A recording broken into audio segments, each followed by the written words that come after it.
ছুটি আর অভির কাণ্ড দেখে রেগে গেল ঠাম্মি। হ্যাঁ বন্ধুরা, এমনটাই দেখা যাবে। তাই সম্পূর্ণ জানতে ভিডিওটিতে লাইক দেওয়া, চ্যানেলটি সাবস্ক্রাইব করে দেখতে থাকুন।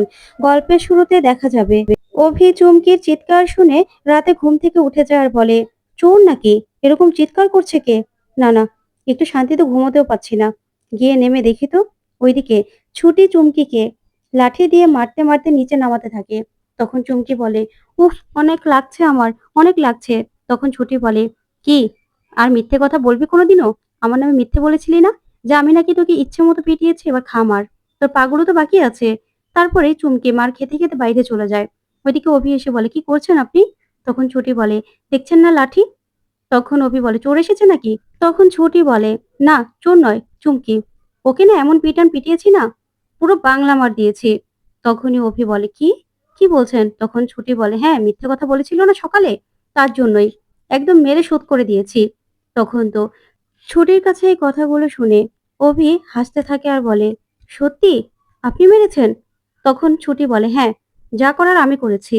তখন অভি বলে, আচ্ছা, ও আবার আমার ব্যাপারে কোনো কিছু করেছিল তাই তো? তখন ছুটি বলে, না, আমাকে মিথ্যে অপবাদ দিয়েছিল, সেই জন্য মার দিয়েছি। তখন অভি হাসতে হাসতে একদম লুটিয়ে পড়ে আর বলে, সত্যি আপনি এরকম একটা কাজ করেছেন, চলুন উপরে চলুন। ওইদিকে চুমকি আড়াল থেকে সবটা দেখতে থাকে যে অভি এরকম খুশি হয়ে গেছে। তারপরে অভি আর ছুটি উপরে চলে গেলেই চুমকি বলে, ছুটি, তুই একদম ঠিক কাজ করলি না।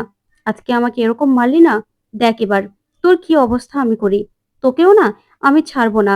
তখন এই কথা বলেই চুমকি রাগান্বিত ভাবে তাকিয়ে থাকে। ওইদিকে অভি আর ছুটি ঘরে যায়। তখন ছুটিকে বলে, আপনি সত্যি ওকে মারলেন? তখন ছুটি বলে, মারবো না? আপনি তো জানেন না ও কেমন মানুষ। ও কেন আমার উপর মিথ্যে কথা বলেছিল, তাই তোমার তারটা কেটে গেছিল। আর ছুটি তার কাটলে কি হয় আপনি নিজেও জানেন না। তখন অভি বলে, হ্যাঁ আপনি না একদম ঠিক কাজ করেছেন। আমি একদম খুশি হয়েছি। আমার না ওই মেয়েটাকে দেখলেই না রাগ ওঠে। ইচ্ছে হয় যেন মুখের মধ্যে দুমদাম কতগুলো মারি। তখন ছুটি বলে, আচ্ছা, আমি ভুল করেছি না?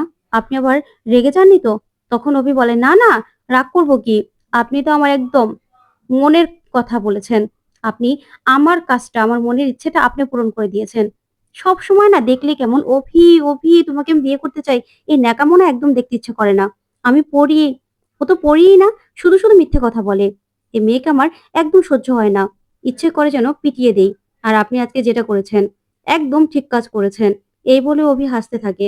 তখন অভির দিকে ছুটি অবাক দৃষ্টিতে তাকিয়ে তাকিয়ে অভিকে দেখতে থাকে আর মনে মনে বলে, এই মানুষটা এরকমই।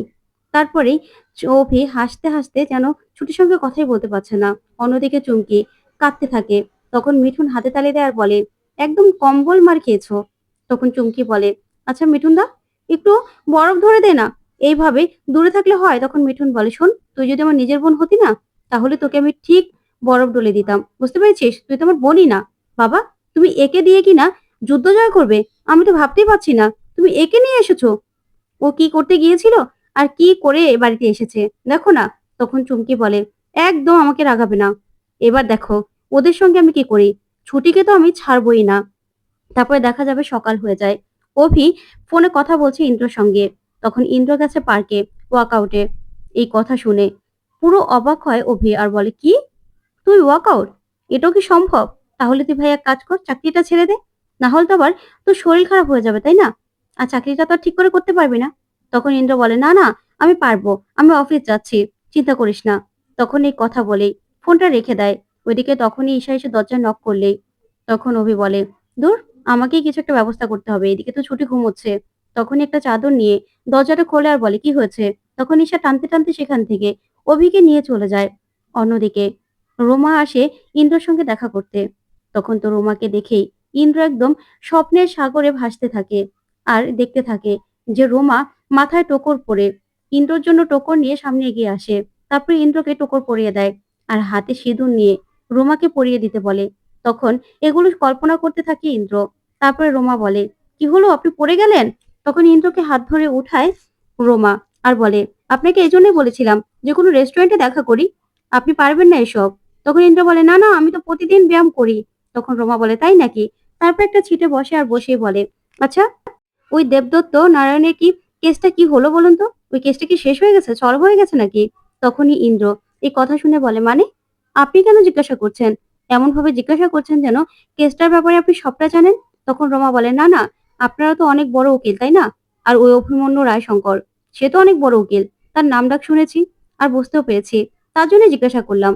তখন রোমাকে ইন্দ্র বলে, না, কেসটা সলভ করা তো সহজ নয়, তবে আসল অপরাধীকে তো ধরতেই হবে, না হলে ছুটির বাবাকে নির্দোষ প্রমাণ করবো কি করে। ওইদিকে রোমা ইন্দ্রকে ফাঁসানোর চেষ্টা করে, এদিকে ঠাম্মিকে অভির মা বোঝানোর চেষ্টা করে আর বলে, মা দেখুন, ছুটি যেটা করেছে ও বাচ্চা মানুষ। তখন ঠাম্মি বলে, না, যে অপরাধ করেছে তাকে তো শাস্তি পেতেই হবে। তখনই অভি এসে বলে, কি হলো ডার্লিং, তুমি আমাকে ডেকেছো? তখন ঠাম্মি বলে, শোনো, সবসময় না ফাজলামো করবে না। শোনো, এই যে এরকম একটা কাজ করলো তোমার বউ, এই কাজটা কিন্তু একদম ঠিক করেনি।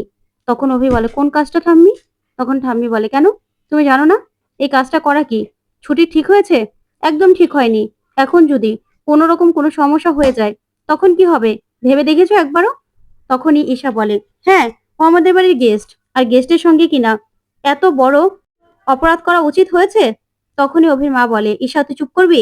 তখন ঈশা বলে, না, ভাইয়ের তো আর কিছু যায় আসে না, ওর বই তো ওর কাছে সবকিছু। তখন ঈশার মা বলে, তুই চুপ কর, তুই থাম। তখন ঠাম্মি বলে, শোনো, আমি না এসব একদম সহ্য করবো না। তখন অভি বলে, ঠাম্মি, তুমি কি ওই যে চুমকিকে মারার কথাটা বলছো? হ্যাঁ, এটা কিন্তু ছুটি অন্যায় করেছে, ছুটিকে এবার শাস্তি পেতে হবে। তখন তো ঠাম্মি এই কথা শুনে অবাক হয়। তারপর ঠাম্মি বলে, শাস্তি? শাস্তি কে দেবে? শাস্তি তো আর কেউ দেওয়ার মানুষ নেই। তুমি তো তোমার বউ বলতে অজ্ঞান, তাই না? তোমার বউয়ের তো কোনো দোষই তুমি তো চোখে দেখো না। এই যে পরিমাকে এভাবে মেরেছে, এবার যদি হিরণময় কোনো রকম কোনো স্টেপ নেয়, যদি কোর্ট কেস হয়, তখন তো আমাদের সবাইকে জেলে যেতে হবে।